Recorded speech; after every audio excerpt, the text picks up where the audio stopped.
dili baya sayon biya, dili baya sayon ang pagkinabuhi subay sa sulod simbang Katolika. Dili sayon kanang ilang pasangil nga ang mga Katoliko palahubog, dili man natudlo sa Iglesia Katolika. Dili natudlo sa Iglesia Katolika kay ang tudlo sa Iglesia Katolika pagkasantos. Ang tudlo sa Iglesia Katolika sundon ang kabubuton sa Dios.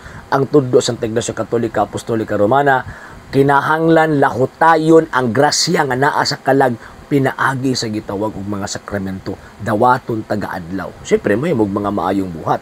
Kaya ang tinud ng Katoliko muhimo sa mga gawi subay sa gitawag og pagtuo. Ug wala gitudlo pagtuong Katoliko nga magpabugubog ka, manunggal ka ug uban pa nga mga giingon ninyong mga daotang gitawag og mga buhat. Wala kay again ang paghimo og daotan choice na sa tao. So kini nga mga amigo mga sulpot kay para ingnon nga sila tama, para ingnon nga sila gitawag og limpyo mo na ilang gihimo ginapasanginlan ng simbahang Katolika na ang pagkadaotan gitudlo sa simbahang Katoliko. Pamutbot pamor. Kaya ninyo pagpamutbot mo abot ng panahon nga paninglan mo sa Ginoong Dios. Nga naman kay ginapasanginlan ninyo ang mga tao, ginapasanginlan ninyo ang simbahan ni Kristo nga nagtudlo og kadaotan. Hinunua daghan mga ebidensya ang simbahang Katolika nga ang pagkasantos. Ang simbahang Katolika nagtudlog pagkasantos og naa ni mga tao man nga santos.